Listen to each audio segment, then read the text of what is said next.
At exactly 3 minutes past midnight on October 14th, my collarbone shattered into 4 distinct pieces as the limestone ledge of Alpine Lookout gave way under my boots.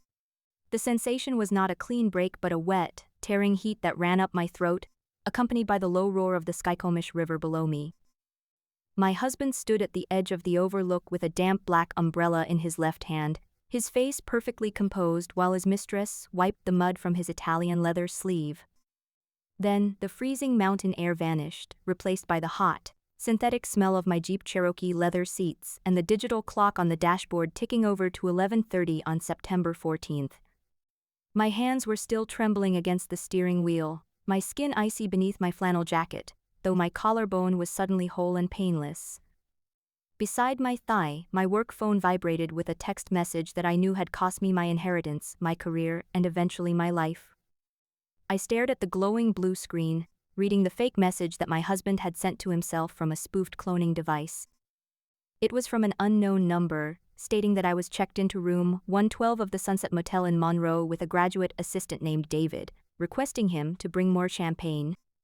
In my previous life, I was off-grid tagging a wounded female mountain lion on the rain-swept slopes of Mount Index, totally unaware that my silence was being bought and sold in Bellevue. By the time I drove back into cell service at 3 in the morning, Julian had already synchronized my cloud devices, screenshotted the fake text, and forwarded it to every trustee of the Alpine Land Trust. He used the state infamy and the moral turpitude clause in our prenuptial agreement to strip me of the 64,000 acres of pristine timberland my father had left to my conservation project. This time, my fingers did not shake as I put the Jeep into reverse and pulled out of the muddy shoulder of US Route 2. I looked at the small metal tracking screen mounted to my dashboard, where a small yellow beacon pulsed slow and steady, 3 miles deep into the heavy hemlock forest. That was Sierra 09, a 90-pound female cougar currently sleeping off a mild tranquilizer after I cleared an iron poacher snare from her hind leg. Under my seat was her satellite telemetry logging receiver, a rugged piece of federal hardware that uploaded sub-second coordinate tracking directly to the Department of Natural Resources database. I reached for my primary radio, dialing the frequency to the state game warden station at the Gold Bar Depot. Marcus Finch answered on the third ring, his voice low and raspy, carrying the comforting weight of gravel and black coffee. He was the only man in the county who knew how to find me when the fog crawled down from the peaks, and the only one who did not care about my husband's banking capital. I told him I was in the middle of a secondary caller deployment and needed him to verify the base station reception. He hesitated, then asked if my vehicle transponder was active because his screen showed me idling on the county road rather than climbing the logging trail. That was the first detail I had missed in my first life. My Jeep's primary GPS had been cloned, transmitting a stationary signal to make it appear as though my vehicle was parked near the highway motel while Julian's mistress carried my spare tablet into the lobby. I smiled into the darkness, feeling the blood slowly returning to my fingertips as I told Marcus to ignore the vehicle transponder and check the secondary satellite handshake on my collar pack. He told me the signal was clear and steady, registering my physical presence, exactly 4,000 feet up the ridge on the old timber path. He added that he was logging the hard coordinates on his federal console, a system Julian's private investigators could never access or alter. I drove up the Forest Service road, the rain hammering against my windshield like thousands of tiny silver needles. My mind went back to the months before my death, when Julian's face would twist in disgust whenever I walked into our penthouse with the smell of wet earth on my skin. He had spent 4 years building an image as Bellevue's most elegant investment manager, using my family's trust as the primary collateral for his luxury high-rise developments. To the high society board of the Alpine Land Trust, I was the eccentric, wild daughter who preferred the company of wolves to the dinners at the Rainier Club. They looked down on my muddy boots, my calloused hands, and my refusal to sell the southern ridge of Mount Index to a resort developer who had offered Julian a 12% equity stake. They had been more than ready to believe I was sleeping with a younger research assistant, eagerly signing over my voting rights to Julian to avoid a public trial that would damage the land trust's social standing. As I climbed higher into the clouds, the mountain became a wall of dark green and gray, the giant old-growth trees standing like sentinels in the mist. I reached the trailhead cabin, an old cedar cabin that served as my field headquarters, far beyond the reach of Julian's polished world. Marcus Finch was already there, his dark green Ford F-250 idling in the clearing with its running lights off.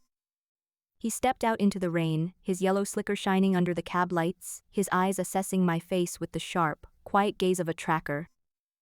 He asked if something had chased me off the high ridge, noticing the white-knuckle grip I had on my steering wheel. I told him the air was turning cold, and I needed a witness who could swear to the exact millisecond we pulled the satellite logs for Sierra 09. He didn't ask questions, simply reaching into his cab for his heavy department tablet, his broad shoulders shielding me from the wet wind as we went inside. The cabin smelled of damp wood, kerosene, and the dried cedar branches I kept on the hearth to ward off the rot. I opened the federal logging software, my fingers flying across the keys with a speed that came from knowing exactly where the traps were hidden in the digital landscape. The screen lit up with Sierra 09's data points, showing a perfectly synchronized timestamp at 11:35, exactly when the fake text had been logged as sent from my cloned phone line. I took out my personal cell phone, setting it on the wooden table between us, waiting for the predictable ring that had once destroyed my sanity. It came at 11:42, Julian's name flashing across the glass, followed by a series of high-priority notifications from our home security network in Bellevue. I let it ring 3 times before picking up, keeping my voice neutral, empty of the panic that had choked me in my first life. Julian's voice was a practiced symphony of shock and betrayal, his tone elevated so the home security microphone in our kitchen could record every word for his subsequent custody and property filings. He asked me where I was, his voice cracking with the perfect theatrical grief of a man who had just found his wife's infidelity on their shared digital profile. I looked at Marcus, who was watching me with a stillness that felt safer than any concrete wall, his eyes narrowing as he heard my husband's calculated anger over the speaker. I told Julian I was at the Mount Index base cabin with the state warden, finishing a critical collar synchronization on our primary target animal. There was a split second of silence on the line, a tiny break in Julian's polished script that only someone who had lived through his cruelty could detect. He recovered instantly, telling me he had just received an obscene text on our household server, and that he was sitting in our Bellevue home with our family lawyer, Thomas Kincaid, who had already advised him to secure our shared assets. He told me not to bother coming home, that my belongings would be left in the lobby of our building, and that he was notifying the Alpine Trust Board of my flagrant violation of our marriage agreement. I did not argue, nor did I explain my location or tell him about the federal logs currently saved on the screen in front of me. I simply told him to do what he believed was right, and that I would see him at the emergency board meeting on Thursday morning. When I hung up, the cabin was silent except for the crackle of the wood stove and the steady, heavy beat of the rain on the tin roof. Marcus stood up, his tall frame nearly touching the low rafters, his hand reaching out to touch my shoulder before pausing, his knuckles grazing the fabric of my flannel shirt. I flinched back, my mind flashing with the memory of the wet rocks and Julian's hand pushing against my collarbone, the old pain blooming behind my shoulder blades.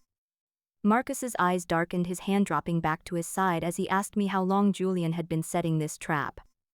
I told him the trap had been set the moment my father's heart stopped 2 years ago, and that the only way to spring it safely was to let Julian believe the teeth had already sunk into my flesh. We spent the next 3 hours preparing the counterattack, downloading every packet of metadata from the State Forest Tower on Mount Index. But as I began to check the IP registry of the cloned device, my hand froze over the mouse, my stomach turning over in a cold wave of realization. In my first life, Julian had used a standard spoofing service located in Oregon, which my lawyers had tried and failed to trace due to the state privacy laws. But as I looked at the routing numbers on the live feed, I saw they were originating from an address in Redmond, Washington, belonging to a software firm owned by my own stepmother, Elaine Vance. The realization hit me like a physical blow to my chest, making my lungs seize as I stared at the blinking terminal. It was not just Julian who wanted me gone. It was my father's entire second family, the ones who had smiled at my wedding while counting the timber acres they wanted to clear-cut for high-end suburbs. My stepmother had provided the proprietary spoofing tools from her tech firm's security testing division, making the frame job look entirely seamless to any standard commercial forensic audit. This was the long-term loop, the deeper rot that had kept me under Julian's heel long before the night on the cliff. I realized then that if I only proved my alibi for this single night, they would simply find another way, another fabricated scandal, until the board finally gave under the pressure. I needed to draw them both into a legal arena where their local influence could not protect them, where their actions crossed into federal jurisdictions. Marcus saw my face pale, his large hand coming down gently on the edge of the table as he asked me what I had found on the routing log. I pointed at the screen, explaining how the corporate IP belonged to Vance Software Systems, a firm currently receiving millions in federal forestry grants to develop tracking applications for the state. If they were using federal testing networks to frame a private citizen and manipulate the title of 30,000 acres of protected land, it was no longer a simple divorce dispute. It was interstate wire fraud and misappropriation of government technology, a felony that would bring the Department of Justice down on their Bellevue offices. Marcus nodded slowly, a hard, cold smile touching the corners of his mouth as he understood the trap I was preparing to lay. He told me his brother was a compliance officer at the Seattle branch of the SEC, and that he had been looking into Julian's development funds for over a year on suspicion of offshore money laundering. We agreed to keep the GPS evidence hidden, letting Julian file his emergency petition with the King County Superior Court to suspend my voting rights within the trust. For the next 48 hours, I stayed at the mountain cabin, eating cold rations and watching the steady progress of Sierra 09 as she moved across the steep crags of the valley. Every few hours, my phone would light up with media alerts from Bellevue blogs and local real estate news sites, leak by leak, detailing the tragic fall of Clara Vance. The headlines painted me as a reckless, unstable heiress who had compromised her family's conservation legacy for a sordid affair with a university student. The comments sections were filled with Bellevue residents expressing disgust that such a valuable land tract was left in the hands of someone so volatile. I read every single word, letting the cold fury settle into my marrow, replacing the fear that had once made me hide in my tent and weep. I remembered the smell of the damp soil in my mouth as I lay dying at the foot of Mount Index, and I knew that this time, my silence would be my most lethal weapon. On Thursday morning, the rain finally stopped, leaving Bellevue shrouded in a heavy, cold fog that clung to the glass towers of the financial district. I walked into the corporate boardroom on the 42nd floor of the Vance Capitol building, my jeans and boots dark against the white Italian marble of the lobby. The board members were already seated around the mahogany table, their faces solemn and dark as though they were attending a funeral for a relative they had never liked. Julian was there, dressed in a charcoal gray bespoke suit, his eyes red around the edges, his hair perfectly parted to present the image of a grieving, betrayed partner. Beside him sat Elaine Vance, my stepmother, wearing a high-collared black silk blouse, her fingers playing with a silver pen she had taken from my father's desk after his death. My legal counsel had already surrendered, advising me to take a quiet settlement that would leave me with a small house in Bellingham and $500,000 in cash in exchange for my entire trust share. Thomas Kincaid, the trust's general lawyer, stood up, clearing his throat before displaying a giant digital projection of my text messages from September 14th. The blue bubble messages looked huge against the white wall, the crude words contrasting sharply with the cold, modern room. Kincaid detailed how Julian had accessed my synchronized account, finding a record of location pings that placed me near the Monroe Motel between 11 p.m. and 2 in the morning. Julian took a slow breath, his voice soft and trembling as he looked at the board members, apologizing for his wife's private failures and explaining how her actions had brought deep shame to the Vance family name. He presented a physical paper copy of a receipt from the Sunset Motel, showing my signature on the registration book for room 112, with a date and time stamp that matched the messages. Elaine leaned forward, her voice sharp and dripping with fake pity as she told me I should have asked for help instead of throwing my father's life's work into the gutter. She moved that the board immediately activate the moral turpitude clause of Section 9, stripping me of my trustee status and assigning the land development rights to Julian's management group. I sat there, my hands clasped together in my lap, feeling the cold air of the room brushing against my face. I could feel the faint vibration of my broken bones in my mind, the ghost pain from a future that would never happen, and I knew the moment had come. I looked at the screen, pointing at the printed motel receipt, and asked Julian if he had obtained that record through a standard civil subpoena, or if it had been given to him voluntarily by the motel owner. Julian looked slightly taken aback by my quiet tone, but quickly replied that his investigators had secured it under an emergency disclosure to protect the trust assets from imminent damage. He added that his security staff had witnessed Mipe parked in the motel lot during those hours, taking several high-resolution photos which he now uploaded to the presentation screen. The images showed my green Cherokee parked near the flashing neon sign of the Sunset Motel, its license plate clearly visible under the rain-streaked light. The board members murmured in disapproval, several of them shaking their heads at me as if I were a child who had been caught stealing from a pantry. I stood up, the chair scraping softly against the polished wood floor, and reached into my pocket for my field tablet. I didn't plug it into the room's wireless system, which was controlled by Julian's IT staff, instead using a private local hotspot Marcus had configured for me. A second image appeared on the projection screen, override routed directly through the room's high-priority teleconferencing screen, which Julian could not turn off from his master console. It was a live stream from the Federal Wildlife Satellite Tracking Server, showing the real-time movement coordinates of Sierra 09 and my caller receiver from September 14th. Beside the tracking log was a secondary screen displaying my own medical biosensor data, which I wore during solo field deployments to alert mountain rescue in case of a fall. The biosensor log showed my heart rate, oxygen levels, and physical altitude at 11:35 p.m. on the night in question. My physical altitude was listed as 4,100 feet, with my location locked at the Mount Index Collar Station Trail, 11 miles away from the low-lying motel in Monroe. Moreover, the ambient temperature sensor on my pack recorded a freezing 34 degrees, whereas the Monroe weather station had recorded a mild 58 degrees at that exact hour. Julian laughed, a quick, sharp bark that sounded strained as he told the board that a couple of fabricated tracking charts from my wildlife project did not outweigh a physical signature on a motel registry. He stood up, his face reddening as he reached for the remote to shut down the secondary screen, but the button had no effect. I pointed to the bottom of the tracking log, where the digital seal of the United States Department of Agriculture and the state game warden was blinking in blue and green. The metadata on the tracking files was locked, verified by a third-party server located at the federal building in downtown Seattle, outside the Rechocal State Court modification. At that moment, the double mahogany doors of the boardroom swung open, and Marcus Finch walked in, wearing his official Class A game warden uniform with his state badge shining on his chest. Behind him stood two men in plain gray suits from the regional office of the Inspector General, their faces empty of any emotion. Marcus did not look at me, his eyes were locked on Julian as he placed a federal warrant on the center of the dark mahogany table. He announced that his office had opened an investigation into wire fraud, federal land title tampering, and the misuse of state-allocated monitoring servers to track private citizens. He explained that the software used to clone my vehicle's GPS signal was tracked directly to a private testing partition within Advanced Software Systems, licensed under a federal conservation grant. The room went completely still, the high society board members suddenly looking down at their folders as if the paper inside had turned to fire.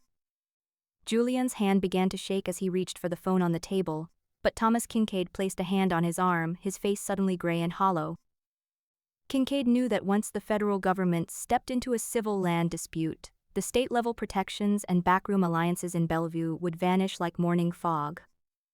Elaine Vance stood up, her voice shrill and high-pitched as she screamed at Marcus, telling him he had no jurisdiction over a private trust dispute in a corporate boardroom. One of the men in the gray suits took out a silver recorder, reciting her rights and notifying her that her firm's servers had been frozen under a temporary federal emergency order as of 9 a.m. that morning. He added that they had recovered the deletion logs from her IT administrator's home computer, showing a step-by-step record of the fabrication of the fake text messages and the installation of the tracking clone. My husband turned to me, his eyes wide and dark, looking at me with a desperate, naked anger that I had seen only once before, right before he pushed me off the wet cliff. But here, under the white lights of his own office, surrounded by the legal apparatus he had spent a decade building, he could not touch me. The silence in the room was so thick I could hear the tiny ticking of his 5-figure watch against the polished surface of the table. I walked toward the window, looking out over the misty canopy of the Olympic Peninsula across the water, the deep green forests reaching out to the edge of the blue sky. I remembered the cold wind in my face during those final seconds on the lookout trail, and how I had wished for just one chance to make my father's forest whole again. Julian reached out his hand, trying to catch my sleeve as the federal officers stepped forward to escort him from the room, but I stepped back, my skin crawling at his shadow. I told him that the southern ridge of Mount Index would never be sold to his developers, and that the Alpine Land Trust would be placed under a permanent federal wilderness easement. He didn't speak as they led him out, his head bowed, his tailored jacket suddenly looking too large for his shaking frame. Elaine followed them, her silver pen dropping onto the carpet where it rolled under the heavy table, forgotten in the sudden, silent clearing of the room. The board members remained in their chairs, looking at me with a sudden, nervous respect that made me feel more distant from them than I had ever been in the mountain mud. They unanimously voted to dissolve Julian's management contract, restoring my full executive powers over the entire 64,000 acres of the trust. I left them in their high tower, walking down the long glass hallway and into the clean rain that had started to fall again over Bellevue. Marcus was waiting for me at the bottom of the escalator, his key ring jingling in his hand, his eyes quiet and steady as the heavy crowd moved around us. He asked if I wanted to go back to the ridge to check the mountain lion's movement patterns, or if I needed to spend some time in the low country to settle my mind. I climbed into his Ford F-250, leaning my head against the cold glass of the window, smelling the faint trace of pine wood and wet leather on the dashboard. The ghost pain in my collarbone had finally stopped humming, leaving only a deep, clean quiet that felt as vast as the cedar forest. We drove out of the city, heading east toward the peaks where the white clouds sat like crowns on the dark stone ridges, far away from the iron teeth of Bellevue. Behind us, the state wire fraud charges against Julian and Elaine were already printing in the evening editions, their polished world shattering into 4 distinct pieces that would never fit back together again. Did she go far enough, or was she still too merciful? Comment justice if the ending was perfect. Comment harder if you wanted an even colder revenge. Your comments decide how ruthless the next ending should be. Like and subscribe if you want to be here for the next story. We crossed the Skycomish River just as the sky turned a dark, bruised violet, the tail lights of the trucks ahead of us bleeding into the wet pavement like drops of dye in water. Marcus drove in silence, his large hand resting on the gear shift, occasionally shifting down as the logging road grew steeper and more slick with pine needles. The radio hummed with static until we cleared the canyon, and then a call came through the department frequency from the Regional Wildlife Division dispatcher. They had picked up Chloe Mercer at the Boeing Field Private Aviation Terminal, where she was attempting to board a light Cessna registered to her mother's real estate LLC. She had 3 hard drives, a cold storage crypto wallet containing $700,000, and a printed one-way ticket to Vancouver Island in her leather handbag. When the King County Sheriff deputies cornered her near the runway, she had immediately asked for a state-federal liaison, offering to turn state's evidence in exchange for immunity from the wire fraud charges. I sat back against the headrest, watching the tall firs slide past my window in the dark, the rhythm of the tires comforting after the sterile lights of the Bellevue boardroom. Marcus looked over at me, the green glow of the dashboard lights accentuating the hard lines of his jaw as he let out a low whistle. He remarked that people like Chloe were like foxes caught in a henhouse. The moment the farmer showed up with a lantern, they would bite their own kind to squeeze through the fence. I told him I wanted to hear every word of her deposition, especially the parts concerning the iron snare on Mount Index. In my first life, I had believed the poacher snare that took Sierra 09's rear leg was a random piece of rusty history left behind by some local squatter. But now, with Chloe talking to the prosecutors in Seattle, a much darker blueprint of my husband's grand plan was beginning to surface. By 9 o'clock the next morning, we were sitting in a small, windowless office at the federal building in downtown Seattle, our paper cups of diner coffee cooling on the laminate desk. Assistant District Attorney Linda Martinez walked in, dropping a thick blue binder in front of me with a heavy, satisfying thud. She sat down, rubbing her eyes before telling us that Chloe Mercer had not only flipped on Julian, she had opened a treasure chest that would sink 6 developers in the Pacific Northwest. Chloe had revealed that Julian's real estate syndicate had been offering private hunting packages on the Alpine Land Trust's southern ridge to high-profile foreign investors. To clear the way for these high-dollar private expeditions without leaving a trace on state records, Julian had instructed his security crews to lay traps to eliminate the protected cougars and wolves. The snare I had spent 5 hours removing from Sierra 09 on the night of the 14th was part of a coordinated effort to clear the area for an illegal private preserve. They wanted to prove the ridge was devoid of critical predator populations, which would allow them to bypass the strict state environmental impact reports required for high-rise resort construction.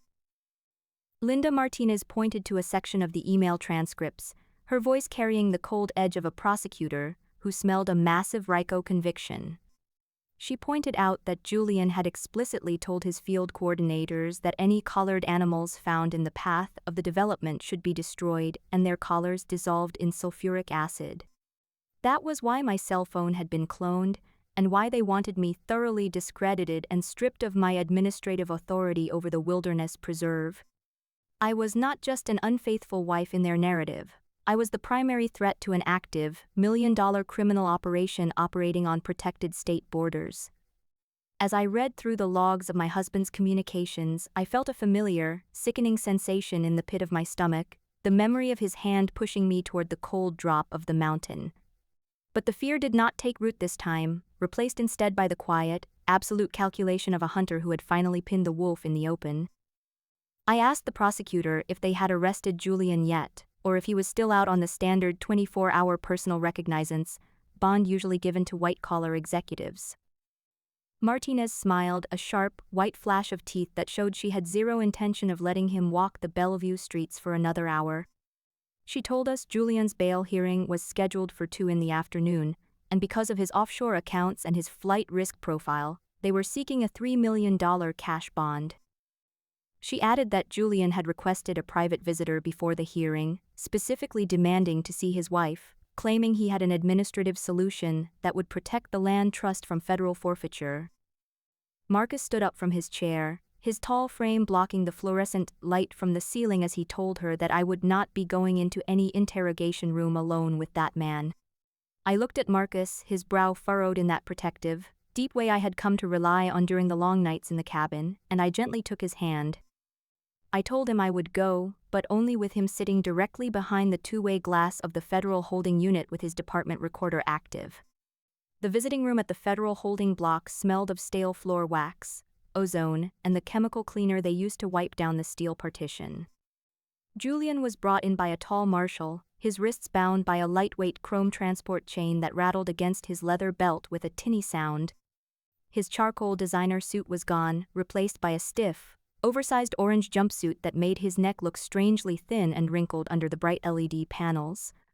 His hair was messy, the immaculate Bellevue part gone, leaving him looking older than 40, his eyes darting to my flannel shirt with a mixture of anger and desperation.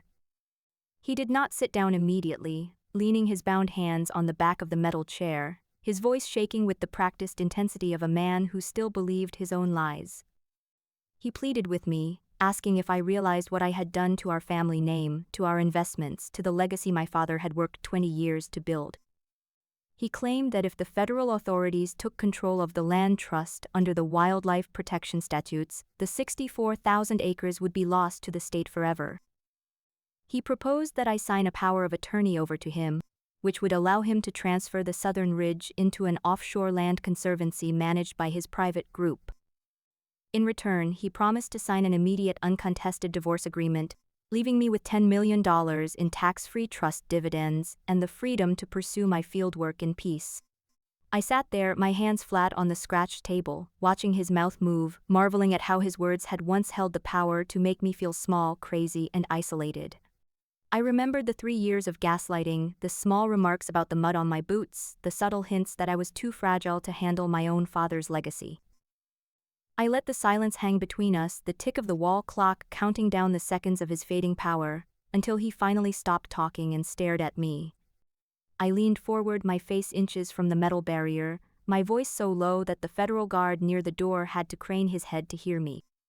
I told him that on October 14th in my mind, my collarbone was broken in 4 places, and that I had spent my final seconds looking at his clean black umbrella. Julian blinked, his face twisting in genuine confusion, unable to understand the words of a woman who was speaking from a future he would never live to see. I told him that he was never going back to Bellevue, that his stepmother's firm was already under an assets freeze, and that the state of Washington was initiating seizure proceedings on his penthouse. I stood up, leaving the metal chair where it sat, and walked toward the door without looking back at the man who had pushed me into the river in another life. Behind the two-way glass, Marcus was waiting, his arms folded over his chest, a rare, warm expression in his gray eyes that told me the circle had finally closed. As we walked out into the crisp afternoon air of downtown Seattle, the cold drizzle had returned, the damp mist washing the scent of the jail from my jacket. We got back into the truck, and I told Marcus that I wanted to spend the evening at the head of the Mount Index Basin, away from the concrete and the sirens. We arrived at the base trail just as the sun was setting behind the peaks of the Cascade Range, lighting the clouds with a deep, silent fire that turned the snow rose and gold. I grabbed my tracking receiver from the truck, my fingers feeling light and steady against the keys as I booted up the satellite handshake protocol. A single yellow beacon appeared on the small screen, moving with a fast, powerful rhythm along the old-growth ridges of the Upper Sky Basin. It was Sierra 09, her coordinates registering deep inside the new federal wilderness perimeter, far away from any poacher's wire. I looked at the mountain, the giant green hills of western red cedar standing clean and protected against the dark sky, the wilderness mine once again to keep and protect. Did she go far enough, or was she still too merciful? Comment justice if the ending was perfect. Comment harder if you wanted an even colder revenge. Your comments decide how ruthless the next ending should be. Like and subscribe if you want to be here for the next story.